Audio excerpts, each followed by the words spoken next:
Alléluia. Alléluia. Est-ce qu'on est dans la joie, bien-aimés? On est vraiment dans la joie. Celui qui est dans la joie les manifeste, s'il vous plaît. Et applaudissez pour la gloire de notre Seigneur.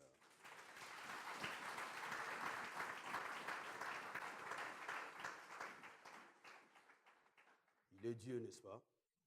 Il est Dieu. Il est merveilleux. C'est lui, Jésus, dont on parle. C'est lui, notre Créateur, le Dieu Tout-Puissant. On l'appelle l'invincible. On l'appelle l'avocat. On l'appelle le médiateur. On l'appelle le sceptre. On l'appelle le pain de vie. On l'appelle les rochers d'Areb. On l'appelle le médiateur. On l'appelle le Seigneur des Seigneurs. On l'appelle la vérité, la vie, le chemin. On l'appelle celui, la clé. On l'appelle le Seigneur, le Fils de l'homme. On l'appelle la lumière. On l'appelle le Seigneur des Seigneurs. Il est Jésus qui est assis à la droite de Dieu le Père. C'est lui qui viendra juger les vivants et les morts. Lui qui a donné sa vie pour nous. Inclinons nos têtes, nous allons prier.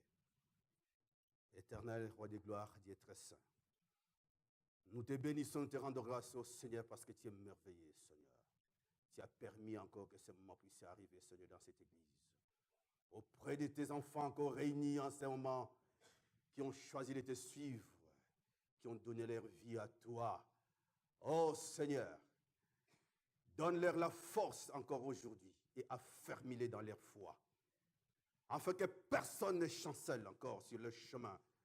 Afin que personne ne puisse trébucher, Dieu. Mais qui te rende gloire au jour le jour.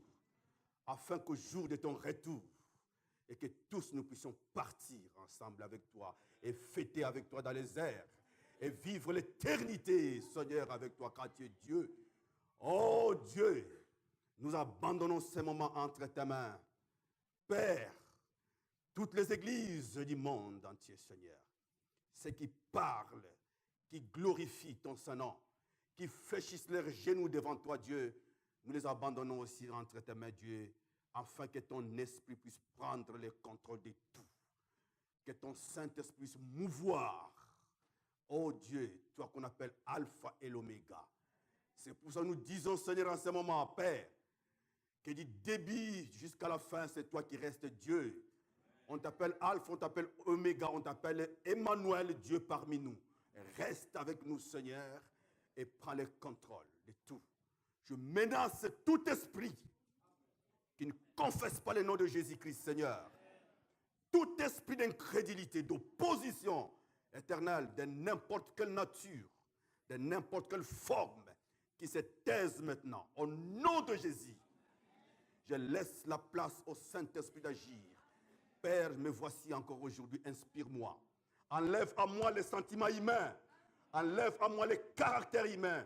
Que je puisse parler comme toi tu le veux, Seigneur, par inspiration. Saint-Esprit, je te donne ma vie, je te donne mon corps, que tu l'utilises, je te donne ma pensée, mes paroles, pour que tu l'utilises puissamment, Seigneur, pour nourrir ton peuple. Je ne suis pas digne, mais Dieu, tu nous as choisis et tu nous as oints. C'est pour ça, Seigneur, à ton nom que je vais prier, je viens de prier ainsi.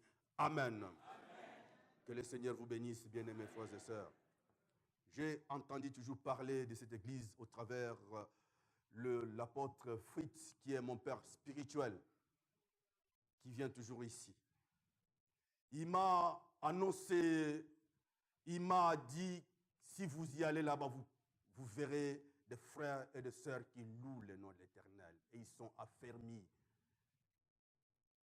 Alors, dès le début, j'ai senti cette présence aussi, régner parmi vous, et cet amour régner parmi vous.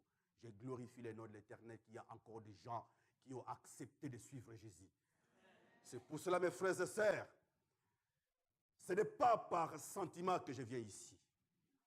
Ce n'est pas parce que je viens pour me glorifier. Je viens d'abord m'humilier auprès du Seigneur, mais m'humilier auprès de vous.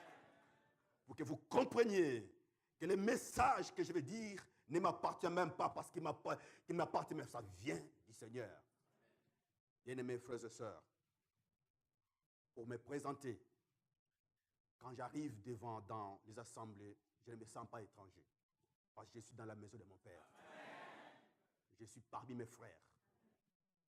Croyez-les-moi. Je suis le pasteur Alphonse Bavouidi de l'église Corps de Christ à Epen. Et mon père spirituel, c'est l'apôtre Fitz. J'ai travaillé depuis que je l'ai connu jusqu'aujourd'hui, nous restons toujours ensemble. Nous avons une mission à faire avec lui dans ce monde et dans ce pays aussi et partout, tel que le Seigneur nous a appelés. Je suis marié, père de 2 filles. Et l'église Corps de Christ m'a dit de vous transmettre leurs salutations au nom de Jésus. L'acceptez-vous? Si vous l'acceptez, alors applaudissez pour le Seigneur. Que le Seigneur vous bénisse. Bien-aimés frères et sœurs, aujourd'hui, j'ai une bonne nouvelle à vous annoncer. Vous allez m'excuser parce que j'aime me tromper, me balader ici, donc je me balade un peu trop. C'est comme ça que je suis. J'ai une bonne nouvelle à vous annoncer aujourd'hui. Vous qui avez déjà les Bibles, préparez vos Bibles parce que moi, je vais demander à l'Esprit de Dieu de m'inspirer et de marcher ensemble avec lui. La bonne nouvelle que je vais vous annoncer aujourd'hui, c'est que Jésus-Christ revient bientôt. Il y a plusieurs années que le Seigneur m'a parlé de ce thème, de dire à son peuple de se préparer que Jésus-Christ revient bientôt. Il y a plusieurs années de cela. Alors ce jour, c'est devenu trop fort pour moi pour que je puisse annoncer cette nouvelle et vous préparer et vous avertir, mes frères et sœurs. C'est-à-dire que je ne le fais pas parce que pour vous faire peur. Non, c'est loin de là. Mais le Seigneur veut que ceux qui sont déjà dans l'enclos puissent demeurer dans l'enclos. Qui ne sortent pas. Et ceux qui sont dehors, qui sont en dehors de l'enclos, puissent venir dans l'enclos et rester et attendre l'arrivée de notre Seigneur Jésus-Christ. Car l'arrivée de notre Seigneur Jésus-Christ est imminente. Dans les prophéties, dans les messages, dans les visions, Dieu a tout dit. Maintenant, il reste qu'à voir quand est-ce que Jésus-Christ va venir. La Bible nous parle exactement que personne ne connaît l'heure. Ni le Fils ne le connaît pas. Seul Dieu le Père qui le connaît. Mais Dieu, avant de faire quelque chose, il avertit d'abord pour que nous soyons prudents. Et de cette manière, bien-aimés, que je viens vers vous aussi, que j'ai été envoyé, pas simplement moi, mais d'autres serviteurs, peut-être qu'il y en a aussi ici, et les pasteurs aussi peuvent parler de l'arrivée de notre Seigneur Jésus-Christ parce qu'elle est imminente. Mes frères et sœurs, quand on commence à parler de l'avenir de notre Seigneur Jésus-Christ, Satan tremble. Et même les démons fuient. Ils ne veulent pas qu'on puisse parler de Jésus-Christ qui va venir. Écoutez, mes frères et sœurs. D'abord, on a connu Jésus-Christ. On l'a entendu parler, a été annoncé par les prophètes. Prophète Jérémie, prophète Daniel, Ésaïe en a parlé. De sa naissance d'abord que nous avons entendu parler de Jésus-Christ. Les gens qui ont attendu la naissance de Jésus-Christ, certains étaient morts. Et la prophétie s'est accomplie après. Mais toute personne qui avait entendu parler de la prophétie de la naissance de notre Seigneur Jésus-Christ et qui sont morts, certains le jour de la résurrection de Jésus-Christ, certains sont ressuscités. La Bible nous le dit. Et la Bible nous dit que le jour de la résurrection de Jésus-Christ, il y a plus de 500 personnes qui étaient ressuscitées avec Jésus-Christ et on les a trouvées à Jérusalem. Maintenant, c'est une autre étape qui est passée. Jésus était déjà venu, il est mort, ressuscité et parti et assis à la droite de Dieu le Père. Maintenant, il reste une autre chose. Quelque chose auquel vous et moi, nous attendons vraiment à pied ferme. Et c'est la deuxième venue de notre Seigneur Jésus-Christ. Sa deuxième venue, c'est ça qui va mettre fin à toute chose. Pour que le travail que vous avez fait, que nous faisons, que votre travail n'a pas été vain. Et que votre foi que vous confessez, vous êtes vraiment dans la bonne direction pour que nous puissions avoir chacun sa rétribution comme le Seigneur le prépare. Je vais vous dire une chose. Il y a la foi. La foi, il faut l'entretenir. La Bible nous dit ceci dans le livre de Hébreux, chapitre 11, verset 6. Sans la foi, nul n'est agréable à Dieu. Il faut que ceux qui croient en Dieu, qui veulent avancer à Dieu, doivent croire d'abord que Dieu existe et qu'il est le rémunérateur de tous ceux qui les cherchent. Donc, c'est-à-dire que Dieu rénibère tout ce qu'il est. Donc, sans la foi, nul n'est agréable à Dieu, mes frères et sœurs. Et quand nous allons encore dans le livre de Hébreux au chapitre 1er, mes frères et sœurs, si vous lisez bien, vous allez voir que Dieu a élevé Jésus au-dessus de tout. Et seul à qui Dieu a dit que les anges l'adorent. Je t'ai engendré mon fils. Et quand nous allons dans le livre des Actes, chapitre 4, verset 12, qui dit la Bible? La Bible nous dit ceci: il y a des saluts à nom qu'un autre. Car sous le ciel, ni sur la terre, aucun autre nom qui était donné parmi les hommes par lesquels nous devons être sauvés, c'est le nom de Jésus. C'est-à-dire que si moi je crois en Jésus, je suis sauvé. C'est-à-dire que je marche selon la parole comme Jésus qui est notre modèle. Bien-aimés frères et sœurs, j'ai la victoire dans le monde et dans l'éternité aussi. C'est pour cela que nous sommes en train de nous préparer. Nous préparer au jour le jour, mais bien aimé, c'est pour cela que j'ai dit, la foi, il faut l'entretenir comme un feu. Un feu qui brûle. Pour ceux qui ont déjà fait le feu de brousse, moi je connais bien, on y met un bois, le deuxième bois, le troisième bois, pour garder le feu, pour que le feu ne puisse pas s'éteindre. Mais si vous ne mettez plus de bois, eh bien alors le feu va s'éteindre et fini. C'est-à-dire que notre foi aussi doit rester de cette manière-là. Il faut mettre toujours du feu. Il faut avoir une vie de prière. Il faut avoir une vie de communion avec les frères et sœurs. Il faut être toujours dans ce bain de la prière, bien-aimés.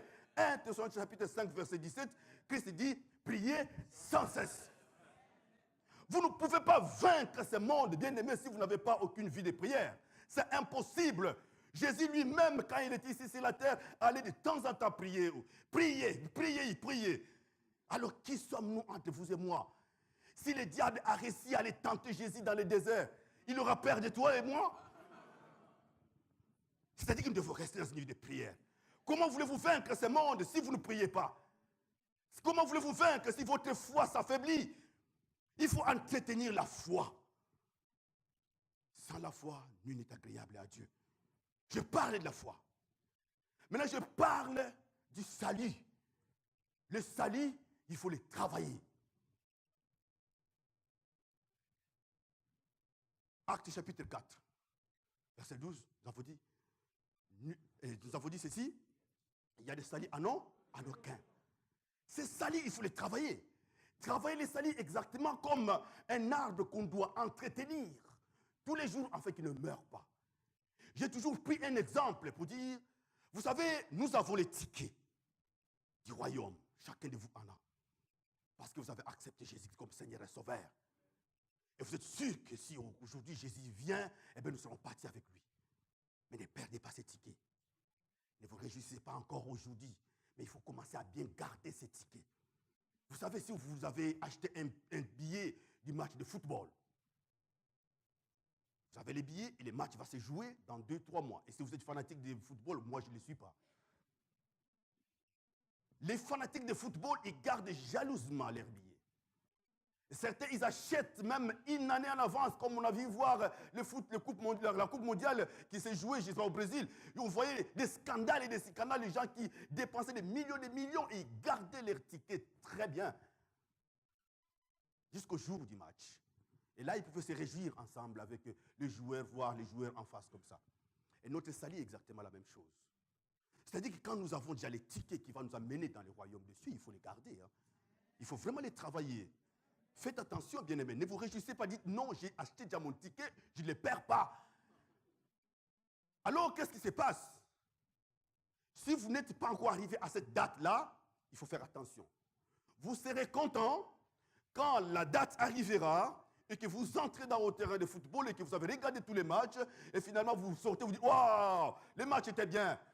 Et là, maintenant, vous êtes sûr que vous avez gardé, vous avez payé ces tickets, pas en vain. Vous avez gardé votre ticket pour voir les matchs et vous êtes arrivé au bout. Nous aussi, de cette manière, mes frères et sœurs, que nous sommes en train de préparer, bien aimés, la venue de notre Seigneur Jésus-Christ, parce que Jésus viendra nous prendre. Il viendra nous prendre. Je garde bien mon ticket, le salut que vous devez travailler au jour le jour. Jusqu'au dernier jour, vous devez lutter Vous devez lutter pour travailler votre salut.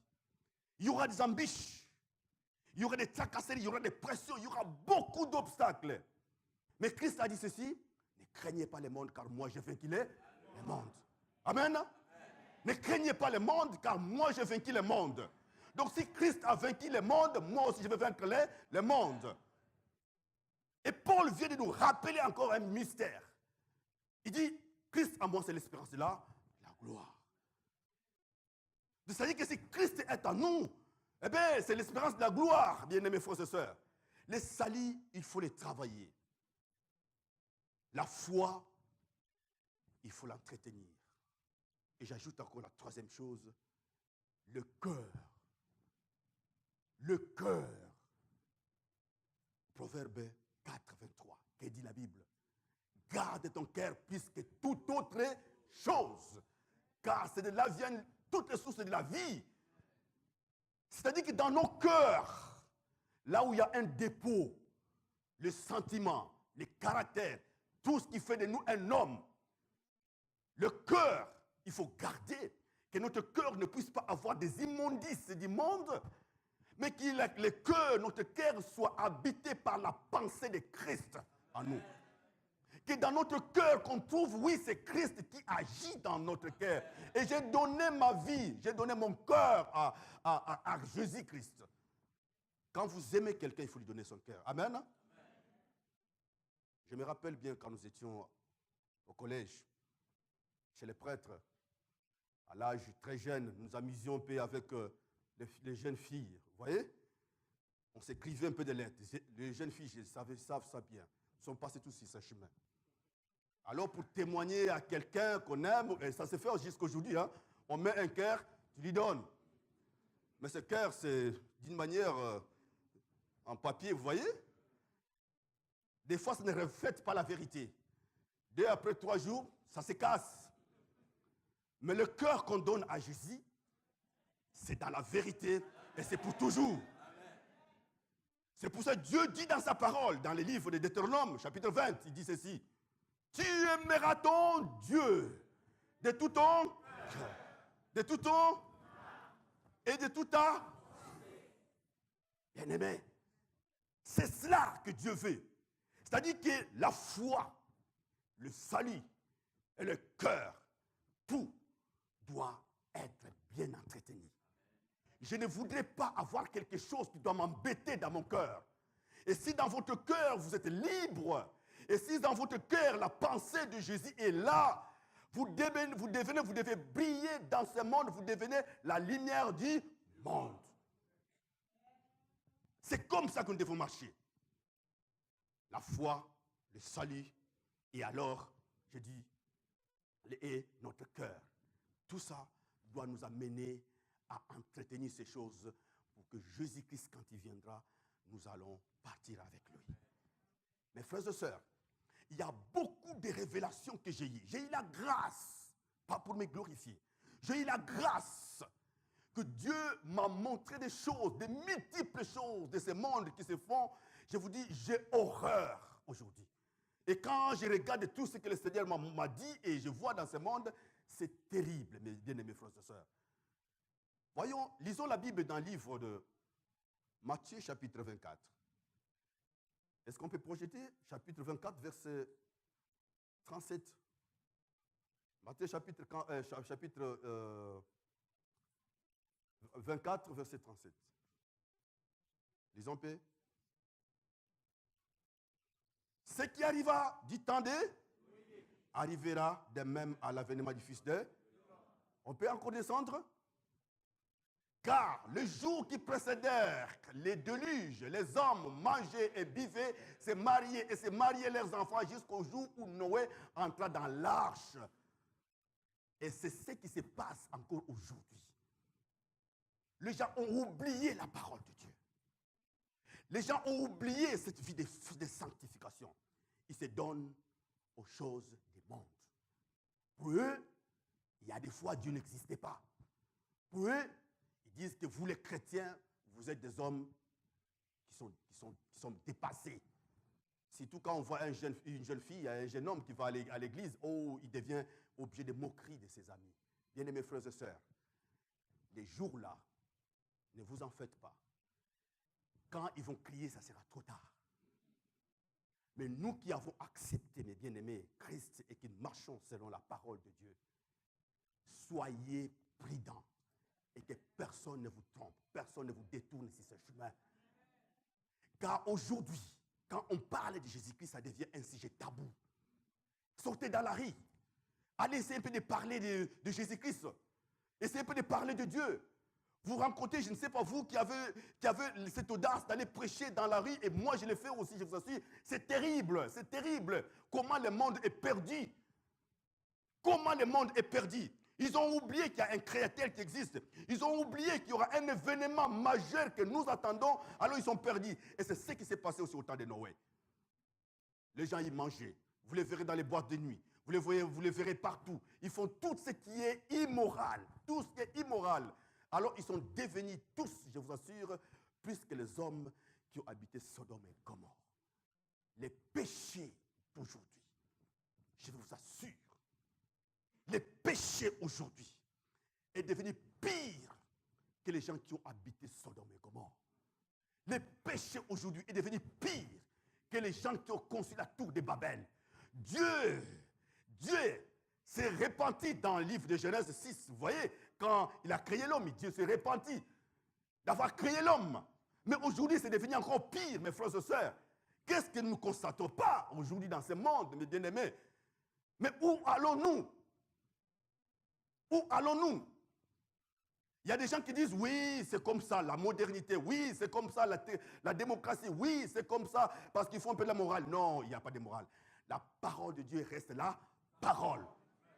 Personne ne peut bien aimé bouger là-dessus. Projetez-moi les versets, Matthieu chapitre 5, verset 18. Que dit la Bible?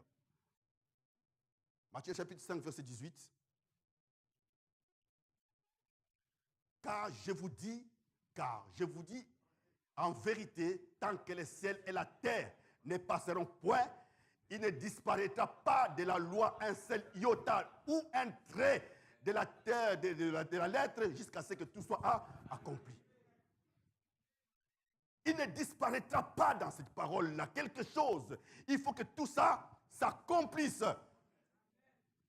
Donc, c'est-à-dire que Dieu va accomplir sa parole, car Dieu marche derrière sa parole. Il est la sentinelle de sa parole.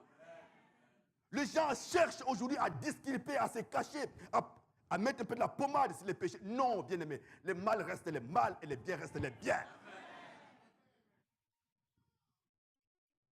Rien du tout, rien ne disparaîtra. Vous savez, bien-aimés frères et sœurs, nous pouvons lire tous les manuscrits du monde. Prenez tous les livres du monde. Cherchez tout ce que vous voulez. Lisez le livre de la chimie, de la biologie, de la métaphysique, de la philosophie. Vous ne trouverez jamais un livre qui vous dit la vérité comme la Bible. La Bible dit les choses du passé et ça s'accomplit, dit les choses d'aujourd'hui et dit les choses du futur et ça s'accomplit. Et la Bible est la vérité, il n'y a aucun livre là-dessus. Donc c'est-à-dire que même si vous pouvez trouver la sagesse, trouvez-la dans la Bible. Si vous voulez être sauvé, prenez la Bible comme votre référence, comme la parole, comme la lumière. Il y a un frère qui me disait, ah pasteur, j'ai beaucoup de livres. J'ai dit, ah, des livres, qu'est-ce que tu cherches encore dans ces livres-là? Tu commandes des livres partout, ça vient à l'internet, ils gaspillent des centaines d'euros pour chercher la vérité. Pour chercher la vérité. Comment les gens sont devenus ignorants jusqu'à ce point-là? Comment les gens sont devenus ignorants? Mais la Bible est là. Tu n'as qu'à tout lire, il y a tout. Cherche la révélation, dit le Seigneur, du Saint-Esprit. Le Saint-Esprit va vous révéler les choses cachées. Jérémie 33, 3 dit la Bible. Mais après, quand on a lu les livres, eh bien, on commence à devenir des fois athée, on commence à ne pas comprendre et faire, je ne sais pas, et puis commencer à marcher un pied dedans, un pied dehors. Ça ne marche pas. Il y a quelques semaines, j'étais en Suisse, j'allais prêcher en Suisse. J'arrive quelque part, on m'a amené dans une maison, on me dit, pasteur, tu vas rencontrer un homme, mais il est bizarre. J'ai dit, il est bizarre? Mais comment il est bizarre? Oh, lui, quand il voit quelqu'un, Il crie sur tout le monde. Je dis, ah bon, sans rien? Il dit, oui, sans rien. Et nous sommes devenus comme ces enfants. Il crie toujours. Je dis, bon, on verra. Je dis, allons-y. On arrive. Le jeune homme s'avance. C'est un Français. Bonjour, bonjour. Je lui tiens la main. Ça va? Oui, ça va bien. On laisse un peu 5 minutes avec lui. Et quand les gens qui nous ont laissés, ils sont venus nous voir, et l'homme commençait déjà à pleurer. Amen. Bien-aimés frères et sœurs, je lui ai parlé de celui qui peut sauver la vie. Pendant quelques minutes simplement. Je lui ai parlé de celui qui est assis à la droite de Dieu le Père. Quelques minutes. S'il est resté à crier sur eux parce qu'ils n'ont rien en eux, nous avons Christ. Que peuvent me faire des hommes? Et quand je lui ai parlé, il pleurait déjà. Alors, ils ont dit, mais qu'est-ce que tu as? J'ai dit, nous sommes différents, non? Tu crois que je suis comme toi? Amen. Que dit la Bible dans Luc 9? Jésus ayant rassemblé les 12, leur donna force et pouvoir. Amen. Jésus ayant rassemblé les 12, il leur donna force et pouvoir. Ce pouvoir-là, mais je l'ai. Vous croyez, même devant un roi, même devant un ministre, il ne peut pas tenir devant le fils du roi. Il ne peut pas. Et c'est comme ça, alors, quand je l'ai tenu, j'ai dit, je dois prier pour toi. Il dit, oui, prie pour moi. Alors, il s'est laissé. J'ai dit, mais qu'est-ce que tu as fait? Il a dit, mais regarde-moi. Il m'a mené dans sa maison, dans une bourse où il vit seul, parce que les livres lui ont détruit la foi. Il a fait naufrage de la foi. Il a fait naufrage de la foi parce qu'il a commencé à chercher la vérité autre part que dans la parole. J'entre dans sa maison, il n'y a pas de chauffage, il vit tout seul, même en plein hiver, dans la brousse. J'ai dit, waouh, c'est terrible. J'ai dit, tu as vu maintenant là le livre où ça t'a mené? J'ai dit, qu'est-ce que tu as fait? Oh non, nous faisons partie d'un mouvement qu'on appelle les falsificateurs. Les falsificateurs de quoi? De la Bible. J'ai dit, oh. Alors il me demande, ce jour-là, parlez-moi un peu du discours de Jésus-Christ sur son retour. J'ai dit, ah, avant que je te parle du discours de Jésus-Christ sur la montagne, sur son retour, je dois prier pour toi. Il dit, fais tout. J'ai prié pour le jeune homme. Parce qu'il est parti trop loin. Je vais vous dire une chose. Vous savez, Jésus, quand il a dit que je m'en vais vous préparer une place. Il y a des gens, même jusqu'aujourd'hui, des chrétiens, excusez-moi de vous dire, des chrétiens, qui ne croient pas encore que ces choses-là existent. C'est vrai que Jésus est monté, il t'a préparé une place. Même si on prie, il y a certains qui ne croient pas. Attention, bien-aimés. Moi, avant que je puisse arriver à ce point où avoir cette certitude de partir, et si aujourd'hui le Seigneur me dit, Alphonse, tu viens, je m'en vais, je faisais ma dernière prière et je m'en vais parce que je sais là où je vais. Il y a des gens qui ne croient pas encore, ces choses existent et c'est vrai. J'ai été aussi, moi aussi, têtu. J'ai été encore vraiment dans ce têtu pour arriver à accepter. Ce n'était pas facile. Mais par Dieu, il est venu, il m'a convaincu. Il m'a montré sa puissance. Il m'a montré son autorité. Il m'a fait voir les choses cachées que le monde ne peut pas voir. Alors j'ai cru, j'ai dit oui Seigneur, c'est vrai. Mais n'attendez pas que vous fassiez comme Thomas. Croyez. N'attendez pas la résurrection pour mettre votre doigt sur le côté de Jésus. Non, croyez, bien-aimés. Alors, mes frères et sœurs, quand j'ai compris toutes ces choses, ces mystères, je me regarde le monde, je vois comment le monde se perd. Et il y a des fois, je pleure. Ah, Seigneur, toutes ces personnes vont se perdre. C'est comme ça que nous avons une grande mission, mes frères et sœurs. C'est vous qui êtes la lumière du monde. C'est vous qui êtes les témoins de Christ. C'est vous qui êtes les ambassadeurs de Christ. C'est vous qui êtes les sels de la terre. C'est-à-dire que ce n'est pas parce qu'il y a les pasteurs qui sont là, mais nous avons tous un but précis bien précis. Mes frères et sœurs, c'est de sauver les gens. Si vous arrivez quand même quelque part où vous amenez les gens à l'église et qu'ils sont sauvés, mes frères et sœurs, c'est une grande joie dans les ciels. Je regarde, il y a des fois certains frères et sœurs qui connaissent bien la parole. Ils disent, pasteur, moi ça fait 20 ans, je connais. Ils récitent, ils prient comme si un ange va descendre. Je dis, je les regarde comme ça. D'accord, c'est bien. Toi, tu veux te sauver toi seul? Je lui demande, mais combien de personnes as-tu ramené à Christ? Combien? Vous savez, je peux rester à la maison, non? Je peux rester à la maison et attendre l'arrivée de Jésus, non? Il n'y a personne qui va me condamner. Et pourquoi je dois faire un déplacement de la Belgique jusqu'ici? Je peux bien rester à la maison, en train de prendre ma tasse de café et puis rester peut-être à côté de mes enfants, mais ce n'est pas cela. Car j'ai compris. Aussi longtemps que le monde existera, aussi longtemps que le diable est là, nous allons combattre ce diable quand je devrais détruire les œuvres du diable. Et notre but, c'est de dépeupler l'enfer. L'enfer ne doit pas avoir de candidats. On les amène vers Jésus. C'est pour ça qu'il a choisi certains serviteurs. Mes frères, vous savez, il y a des fois quand je lis ces choses, je commence à trembler. Je dis, Seigneur, si tu pouvais vraiment quand même annoncer ces choses au monde pour que le monde comprenne ça. Mais bien aimés, nous sommes arrivés au temps de la fin. Au temps de la fin, vous devez comprendre cela. Parce que les signes sont déjà visibles. Les premiers signes que le monde a entendus, a vu de leurs propres yeux, c'est aujourd'hui, il faut voir l'horloge de Dieu qui est Israël. Avant 4 mois, qu'il y ait encore un changement en Israël, j'avais dit ça à l'église. J'ai dit, regarde ce que le Seigneur m'a montré. Il y a ceci qui va se passer. Et après 4 mois, on annonce que Jérusalem sera la capitale de l'État israélien. Le premier signe qui s'est annoncé, qui s'accomplit. Quand cela va se passer, qu'est-ce qu'il y aura? On va construire le temple de Salomon, qui a été détruit. Et c'est comme ça que ça va se faire. Et quand le temple de Salomon sera construit, le Seigneur m'a dit, on va prendre l'arche de l'alliance qui était gardée depuis des millénaires. Et je sais là où ça se trouve, moi. Je ne suis jamais rendu en Israël, mais je sais là où ça se trouve. On va sortir l'arche d'alliance, là où ça a été gardé, qui sera transporté par 2 pasteurs. Et je connais même le nom. Ah, Jésus.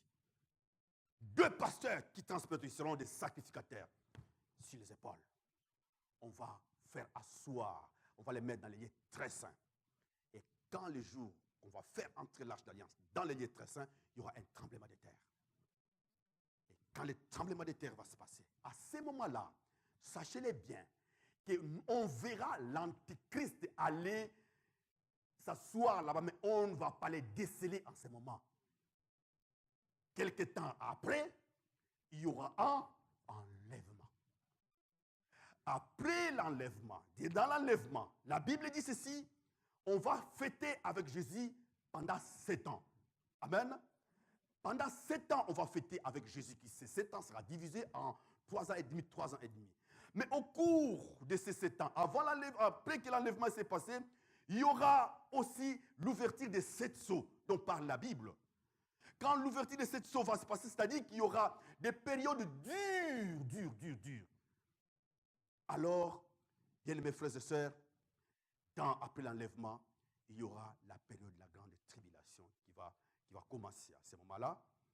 La période de la grande tribulation sera accomplie toujours dans ces 7 ans. Mais alors, quand les 7 ans seront terminés, viendra maintenant les règnes qu'on appelle les règnes des milléniums. Dans les milléniums, c'est là où la Bible nous parle, quand vous lisez dans Ésaïe au chapitre 65, verset 25, il dit ceci, qu'il y aura restauration même de l'écologie. Ce monde sera restauré. Le ciel et la terre seront restaurés, la terre sera restaurée, mais Jésus-Christ viendra à ce moment-là, et quand il va livrer la bataille d'Armageddon, c'est-à-dire que mais ce n'est pas Christ qui va... On va prendre Satan, on va l'arrêter, on va le mettre dans un tourment pendant 1000 ans pour qu'il ne séduise plus les gens. Et Christ enverra les anges qui viendront enlever les mal dans ce monde. Bien-aimés frères et sœurs. Et pendant ces 1000 ans, vous allez me demander, mais quand le mal sera enlevé, mais qu'est-ce qu'il y aura? Est-ce que vraiment on ne va plus pécher? Est-ce que vraiment les pécheurs ne seront plus là? Tout le monde deviendra saint? Non, les pécheurs seront encore là. Pourquoi les pécheurs seront là? C'est-à-dire qu'il y aura, malgré que Christ viendra à ce moment-là, et qu'il va se faire connaître qu'il est Jésus, la Bible dit que son pied va poser sur la montagne des Oliviers, je crois dans Zacharie 14, verset 4. Il y aura toujours des gens qui vont continuer encore à pécher, malgré que c'est vrai, c'est le diable qui nous tente. Mais les premiers ennemis, je vais vous dire, mes frères et sœurs, il y a des fois nous allons trop loin pour dire que c'est le diable, c'est le diable. Non, les premiers ennemis, c'est notre propre corps. Parce que nous livrons notre corps à la convoitise. La Bible dit ceci. Marchez selon l'esprit et vous n'accomplirez jamais les œuvres de la chair. C'est-à-dire que les premiers ennemis, c'est notre propre corps. C'est pour ça que je vous ai dit qu'il faut garder votre cœur. Notre corps doit être crucifié, sanctifié, mes frères et sœurs. Parce que notre corps est le temple du Saint-Esprit.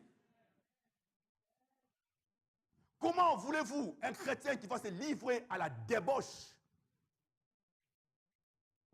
Vous dites c'est le Satan qui m'a tenté. Oui, Satan maintenant sera arrêté. Il sera tout mis dans les tourments. Mais il y aura toujours des pécheurs. Les corps, notre propre corps, les premiers ennemis, c'est nous. C'est comme ça, ceux qui veulent avancer vers Dieu d'abord, aujourd'hui, qui veulent faire la paix avec Jésus, aujourd'hui, mes frères, ils doivent commencer d'abord à voir ce qu'on appelle la vraie nouvelle naissance. Quand la vraie nouvelle naissance est là, il y a une transformation totale de votre être intérieur. Moi, j'étais buveur d'alcool. J'étais fumeur. Le jour où j'étais fatigué de ces choses-là, j'ai fait une prière de foi. Seigneur, je n'en peux plus. Seigneur, je suis fatigué avec l'alcool. Aide-moi, par ta miséricorde. Aide-moi. Quand je me suis mis à genoux ce jour-là, c'était fini. Et il y a déjà 17 ans. Christ peut venir changer. Et la Bible nous dit que celui qui est en Christ est une nouvelle création. Les choses anciennes sont définitivement passées. Voici toutes choses sont devenues nouvelles. C'est impossible que celui qui a rencontré Jésus-Christ reste le même.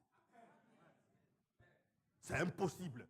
Donc, c'est-à-dire que si vous restez toujours les mêmes, je veux dire, gens qui étaient il y a 10 ans, 20 ans, ils restent toujours les mêmes qu'aujourd'hui, bien qu'ils viennent à l'église, ils prient, ils donnent la dîme, ils viennent des offrandes, ils restent les mêmes. Il y a un problème.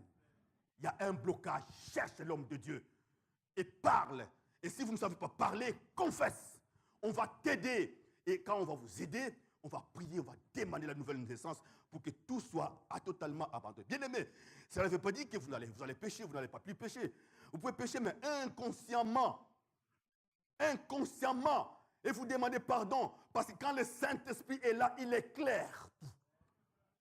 Il éclaire tout. Votre corps devient le temple du Saint-Esprit. Quand vous voulez faire quelque chose, vous vous arrêtez, vous dites non.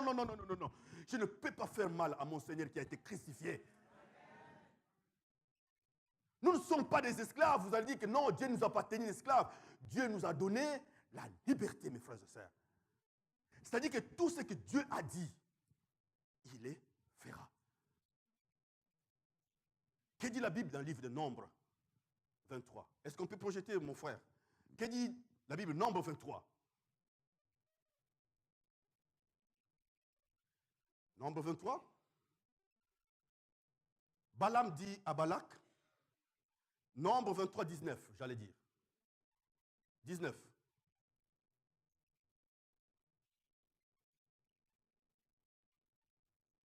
Dieu n'est pas un homme pour, ni fils d'un homme poussé. Ce qu'il a dit, ne le fera-t-il pas? Ce qu'il a déclaré, ne l'exécutera-t-il pas? Alors comment vous prenez ce Dieu-là? les créateurs. Vous croyez que Dieu peut prononcer quelque chose et ne pas le faire, mes frères? Mais raisonnez, regardez bien les choses, les Écritures en face.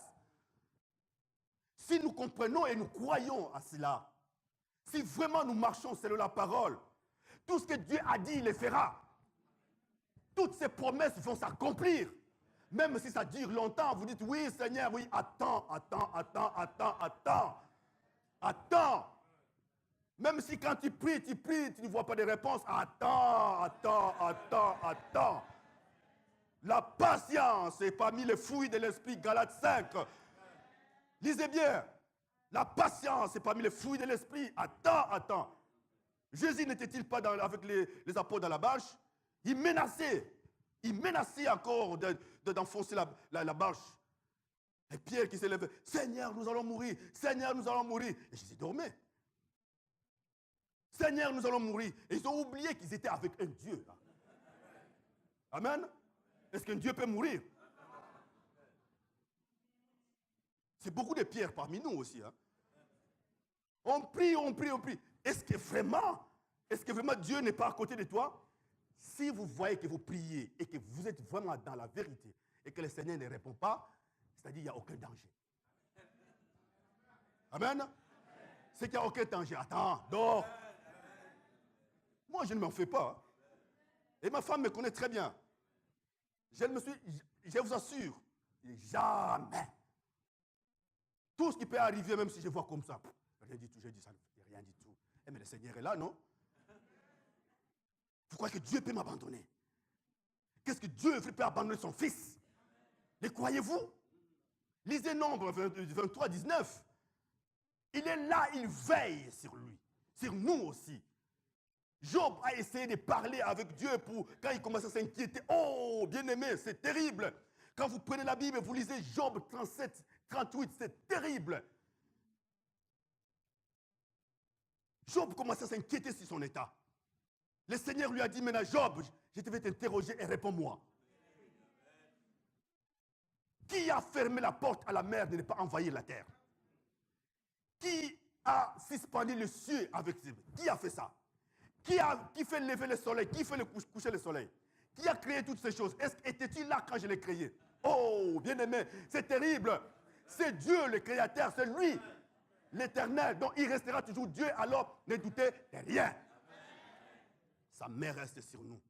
Et toutefois, il veille toujours sur nous. Mais aujourd'hui, mes frères et sœurs, quand nous sommes en train de voir le monde, comment il marche, nous sommes en déroute vraiment au temps de la fin. Au temps vraiment de la fin. Regardez bien. 2 Timothée 3. Que dit la Bible? Au parti chapitre 1er. Au dernier jour, il y aura des temps difficiles. C'est pourquoi les hommes doivent les craindre. 2 Timothée chapitre. Sache que dans les derniers jours, il y aura des temps difficiles. Continuez mon frère. Car les hommes seront égoïstes. L'égoïsme, bien-aimé. L'égoïsme, on voit les gens, ils ont perdu l'amour. Ils sont devenus des égoïstes. C'est terrible, incroyable dans ce monde. Si même les gens de Sodome et Gomorrhe n'ont pas vécu comme ça, les gens sont devenus trop égoïstes, amis de l'argent. Oh, l'argent, maman, le Dieu de ce monde. La Bible ajoute ceci que l'argent est la racine de tous les maux. Vous courez derrière l'argent. Vous ne savez pas que vous êtes en train de vous attirer des ennuis. Il faut que l'argent ne doit pas vous dominer. C'est vous qui devez dominer l'argent.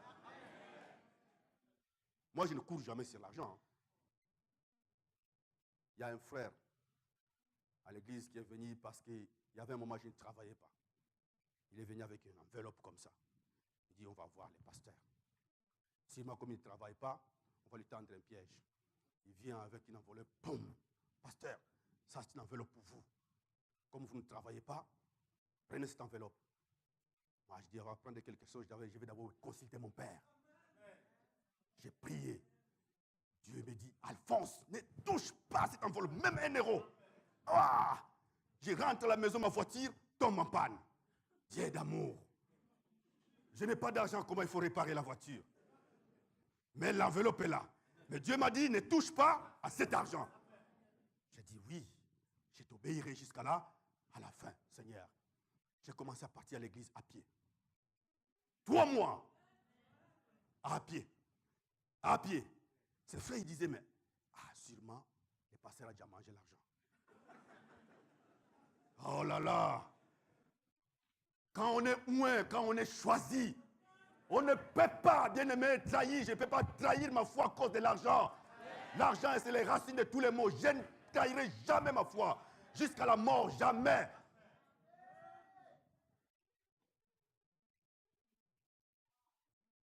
Ils ont attendu 1 mois. Le 2e mois, et c'est lui qui commençait à diffuser la nouvelle. Ah, mais pasteur a mangé l'argent. Et pourtant, je n'avais jamais touché. Il dit, j'ai donné cet argent pour à l'église, voici ceci, ceci. J'ai dit, Satan, tu es très malin, hein? Mais il n'est pas plus malin, il n'est pas plus puissant que Christ. Alléluia. Il n'est pas plus puissant que Christ. Satan n'est pas intelligent, il n'est pas vraiment malin. Il se fait toujours prendre par des pièges. Lui a diffusé, j'ai dit, d'accord, conseil, j'ai réuni les frères. Vous avez dit que moi je mangeais l'argent? Oui, il dit oui. C'est lui qui a dit, viens, prends l'enveloppe. Il a pris l'enveloppe, ouvre. J'avais dit, combien tu as mis? Il avait mis un montant comme ça, un grand montant. Ouvre et compte jusqu'à la fin. Remets-lui l'enveloppe. Je lui ai dit, je n'ai pas touché cet argent parce que cet argent était un piège. Pas pour mon ministère. Il est rentré, mouillé, rouge. Il a dit, vous croyez que c'est facile de m'avoir? Le Dieu que j'ai pris ne pourra pas m'inspirer, ne peut pas me dire. Oh, bien-aimés frères et sœurs, vous savez l'histoire de Jacob quand il était à Bethel, non? Quand il est resté tout seul. Vous en souvenez? Il fouillait son frère Esaü. Il a commencé à prier la nuit. Là, c'est là où le Seigneur lui a ouvert les cieux. Quand il a ouvert les cieux, il y a vu une échelle qui était suspendue dans les cieux. Les anges montaient et descendaient. À la fin, il a eu peur. Il a dit, sûrement ici, c'était la porte des cieux. Je ne le savais pas. Dieu était avec moi. Même quand tu es seul et qu'il n'y a plus rien, le ciel s'ouvrira.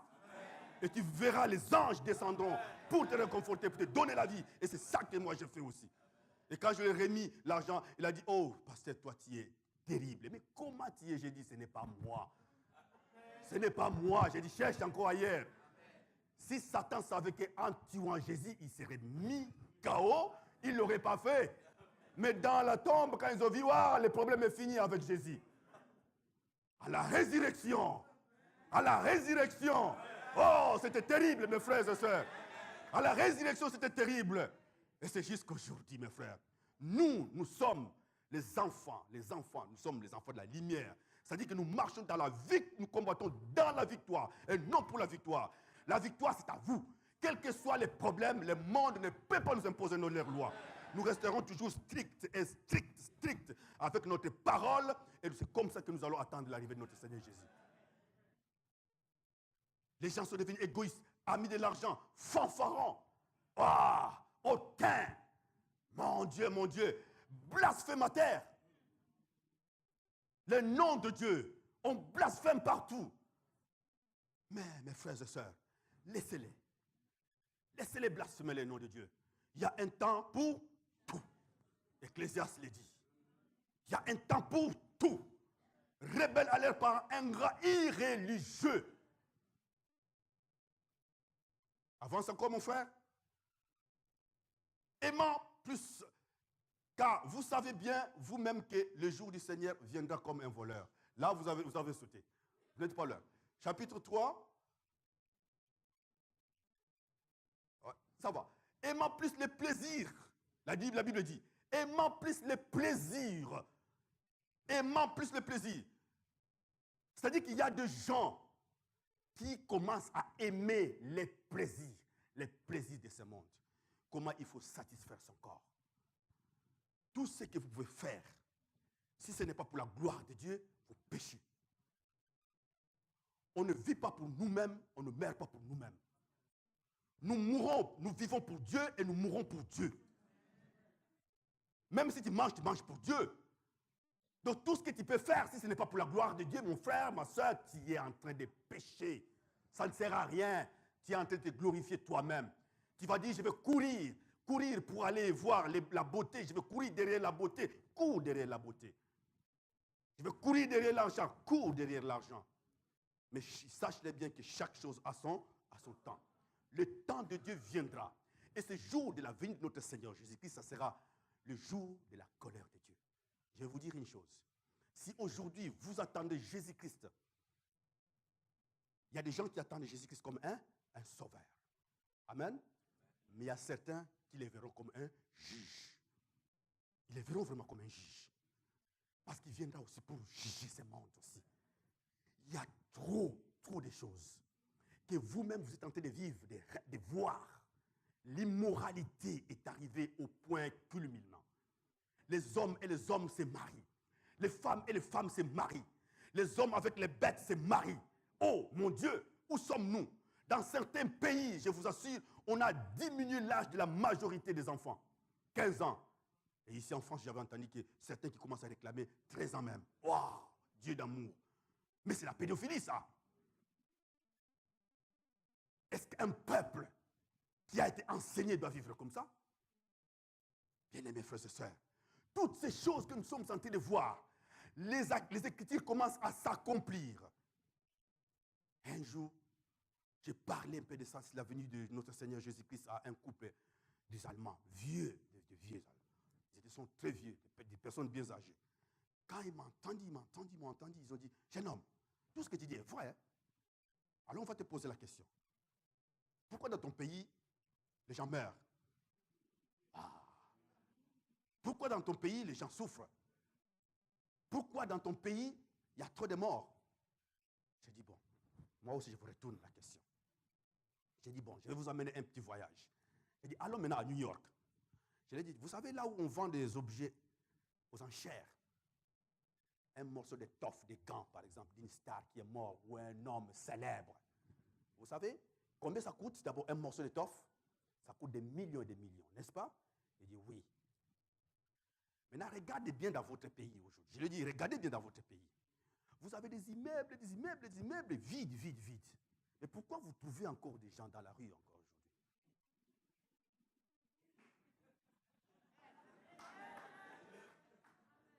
J'ai dit, regardez un peu encore aujourd'hui. Quand vous regardez les invendus dans les supermarchés, on jette des tonnes et des tonnes et des tonnes. Mais comment les gens, j'ai vu des gens ramasser la nourriture dans la poubelle. J'ai dit, est-ce que vous avez un cœur d'homme? J'ai dit, les problèmes ne se trouvent pas là. J'ai dit, regardez dans ton pays. Les hôpitaux, les mieux équipés, avec une technologie au top. Mais les gens meurent quand même, non? Et les hôpitaux sont remplis. Mais par contre, je lui dis par contre, là où tu dis dans mon pays, où les gens n'ont pas assez d'hôpitaux, ils mangent moins, ils sont tués par des balles, mais vivent aussi longtemps quand même. Je lui dis ceci, là où les péchés abondent, la grâce de Dieu. Je dis, regarde un peu dans les asiles des fous, ici, dans les hôpitaux psychiatriques. Et quand je regarde, je dis, tu sais combien d'enfants qui sont aujourd'hui internés dans ces asiles de fous, qui sont nombreux. J'ai dit, le mal existe partout. Et peut-être ici, c'est pire encore, parce qu'il y a des suicides, et les gens ne vivent pas en paix, parce que leur morale est vraiment saboté. Ils ne peuvent plus vivre en paix. Je dis, Satan agit de la même manière. Je dis, les problèmes de l'homme, ce n'est pas un problème de continent ou de quoi que ce soit, c'est un problème de cœur. C'est un problème de cœur, simplement. Il a dit, ah, toi tu parles bien. J'ai dit, ah bon? Je parle bien? Je lui ai donné un exemple. Tu connais Steve Fossé? C'est lui qui a fait les records de tout. Beaucoup le connaissent. Il a fait les records. Il a fait les records partout. Un jour, c'était multimilliardaire. Un jour, il a voulu traverser le désert de Nevada pour faire son expérience. Et là, c'est là où il est mort. On a pu retrouver son corps, je ne sais pas. Après quelques temps, je lui ai dit, et ce sont ces mêmes gens-là qui ne croient pas en Dieu. Qui croient, voilà, Ils ne croient pas en Dieu parce qu'il y a la mort, mais c'est nous-mêmes qui sommes à l'auteur de toutes ces choses. L'homme qui est l'auteur de toutes ces choses. Le mal, c'est l'homme. Ce n'est pas Dieu. Dieu a fait toutes choses bonnes. Mais c'est nous qui rendons les choses compliquées. Si nous pouvons revenir aux Écritures et rester selon la parole de Dieu, vivre selon la parole de Dieu, il n'y aurait pas de mal. Je vais terminer bientôt. Parce que j'ai prévu vous dire aussi. Il y a un jour, le Seigneur m'a montré quelque chose. J'ai dormi. Pendant que j'ai dormi, et j'ai entendu la voix du Seigneur. Il a dit, Alphonse, viens, je te montre là où tu vas, où tu iras quand tu mourras. Quand vous mourrez, là où vous allez. Bien-aimés frères et sœurs, cette expérience avec Dieu m'a rendu tellement fort que si aujourd'hui on me dit de partir, je partirai avec plaisir. Et je n'ai pas peur de la mort. Même devant les gens, je leur dirai la vérité. La vérité, c'est la vérité. Même s'ils me tuent, je m'en vais. Parce que je sais là où je vais. Je me suis retrouvé quelque part dans un monde super faramineux, super beau, beau qui n'a jamais eu cette beauté. La terre ressemblait au cristal, vraiment au cristal. Une verdure incroyable. Et même les fleurs obéissaient à la voix de celui qu'on appelle le Fils de l'homme, qui est Jésus. Et alors, je me suis retrouvé là et j'ai vu apparaître Jésus-Christ avec une gloire impossible, où vous ne pouvez pas les fixer comme ça, c'est des yeux impossibles avec cette gloire. Mais frères, je vous l'ai dit, en vérité, celui qui est en train de demeurer encore dans les péchés, celui qui est encore de rester encore, qui a entendu la parole et qui ne veut pas vraiment revenir vers Jésus-Christ, Jésus-Christ est la source de la vie. C'est terrible. Le monde se perd aujourd'hui. C'est-à-dire que nous avons cette mission. Si Dieu pouvait nous montrer ça, tous, ce serait terrible. Mais malheureusement, il fait grâce à celui qu'il veut. Mais moi, je vous l'ai dit aujourd'hui, pour que vous compreniez, que vous croyez. Je marchais avec Jésus, comme ça, je vous assure. C'est un sentier terrible. Bien, alors c'est du cristal. J'arrive quelque part avec lui, et j'ai marché, j'ai parlé avec lui. On a vu un homme qui était arrivé là. Boum! Les anges sont venus pour les prendre. J'ai demandé à Jésus, mais qui est cet homme-là? Il dit, Alphonse. Tu vois cet homme? Il vient de mourir. Là, sur la terre. Il était avec sa fille, sur l'autoroute, ils ont fait un accident. J'ai permis ça parce qu'il roulait trop vite lui-même. C'est un homme qui m'a accepté, mais son temps aussi est arrivé, il doit venir se reposer. Ça fait longtemps qu'il fait ces choses. Pourtant, je lui ai averti plusieurs fois dans les rêves, dans des révélations, il n'écoute pas. C'est-à-dire que même si vous roulez sur l'autoroute, vous allez très vite, très vite. Bien aimé, il faut vous dire que Dieu nous protège, ça c'est juste. Mais ne faites pas les choses sciemment pour que Dieu... Non. Dites toujours, Seigneur, protège-moi, et je vais ralentir aussi. Sinon, vous allez partir vite, il va vous accueillir, vous restez là, mais il dit, alors viens te reposer maintenant, parce que tu n'écoutes pas.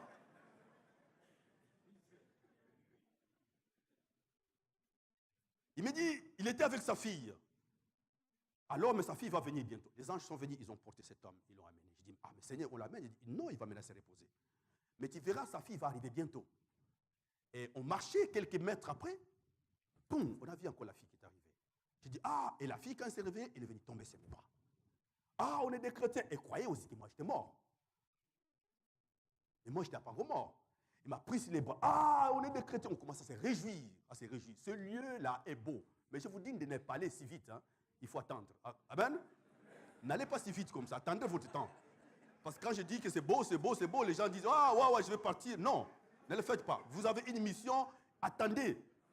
Attendez le jour où lui-même va vous appeler. Si vous le faites, vous allez maintenant en enfer. Et elle est venue tomber sur moi. Nous sommes des chrétiens, on est des chrétiens. Finalement, les anges sont venus, ils l'ont amené. On a commencé à marcher. Nous sommes arrivés quelque part comme dans un bureau. Il dit, Alphonse, je vais te montrer quelque chose. J'arrive dans un bureau et je regarde un dossier. Bien aimé, frères et sœurs, les dossiers étaient voluminés comme ça. Ça avait une couleur bleue, le cartable était une couleur bleue. Il me dit, Alphonse, c'est ici où se trouve ton dossier. Je dis, comment? Il dit, depuis que tu es né, les Satan t'acquise toujours. Il y a des choses fausses, il y a des choses vraies, et tout est écrit là-bas. Je dis, oh Seigneur, c'est comme ça que ça se passe. Il dit, oui, faites attention, bien-aimé, tout s'écrit là-bas. Alors il me dit, ouvre maintenant. J'ai dit, mais Seigneur, j'ai peur d'ouvrir parce que c'est trop volumineux, donc sûrement, je suis condamné finalement. Il dit, ouvre les dossiers. J'ai ouvert les dossiers. Boum, et j'ai vu une petite feuille qui était là, écrite en couleur rouge. Il me dit, lis ce que papa a écrit. Mon père a écrit sur toi. Ah, bien-aimé. Alléluia. La phrase que le Seigneur a écrite. C'est moi, l'Éternel Dieu, qui certifie que mon serviteur est acquitté grâce au sang de l'agneau. Terminé. Point barre. Alléluia. Point barre. Il dit tout ce que Satan a fait a été annihilé parce que le sang de l'agneau ne t'a pas condamné, il t'a libéré. Et continue à faire cela. J'ai dit merci Seigneur. Nous allions encore quelque part. On arrive comme dans un lieu comme en forme d'un aéroport. Et on commence à voir les chiffres apparaître. Il dit Alphonse, tiens-toi debout et tu vas regarder, lire ce qui se passe là-bas. J'ai commencé à lire et dit le nom d'un ami qui est à Paris. Un de mon ami, mon meilleur ami, il était chef de louange et d'adoration pendant 20 ans. Il dit les pourcentages qui vont apparaître ici. Alors, il dit, regarde là, son pourcentage qui est à Paris, malgré qu'il a fait ces choses-là, il louait, il chantait pour Dieu, mais il n'avait que 0% jusque-là. 20 ans. C'est-à-dire qu'il les faisait pour sa propre gloire, non pour le Seigneur. Quand vous chantez, vous louez, faites-la pour le Seigneur, mais pas pour vous. Un autre ami, encore 2%. L'autre ami, 3%. L'autre encore 4%. Je me suis dit, mais finalement, qui sera sauvé? Qui sera sauvé comme ça? Je les connais, ce sont les gens qui vont à l'église. Il dit, tout ce qui est impossible aux hommes est possible à Dieu.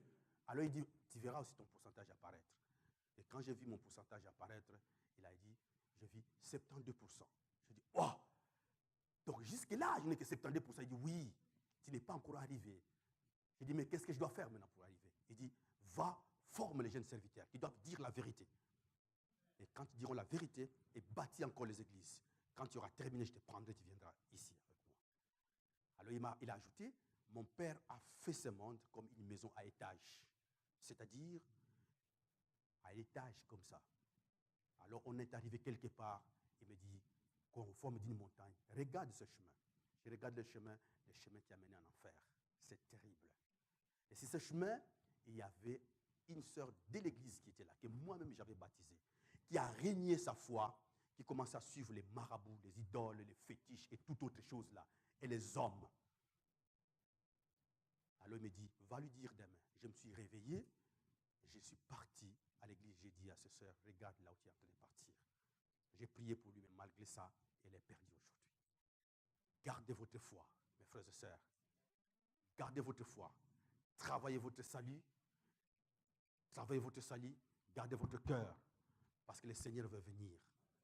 Il y a beaucoup de choses que je dois dire pour chaque détail, mais le temps ne permet pas. Il y aura un jour où nous parlerons encore de ça, si Dieu le veut. Et pour terminer, Apocalypse 22, verset 11, il dit ceci, que celui qui est saint, qu'il se sanctifie. Que celui qui est souillé, qu'il se souille encore. Car moi, que celui qui est saint, que celui qui est juste, qu'il soit encore injuste. Que celui qui est souillé, se suit encore, et que le juste pratique encore la justice. Et que celui qui est saint se sanctifie encore. Car moi, Jésus-Christ, je reviens bientôt pour donner à chacun selon son œuvre. Dehors seront les chiens, les magiciens, les idolâtres et toutes sortes de personnes qui pratiquent les mensonges. Bien-aimés, ne nous retrouvons pas parmi ces personnes, mais soyons dedans. Comme nous avons aujourd'hui le salut, gardons cette salut et que le Seigneur vous bénisse au nom de notre Seigneur Jésus-Christ.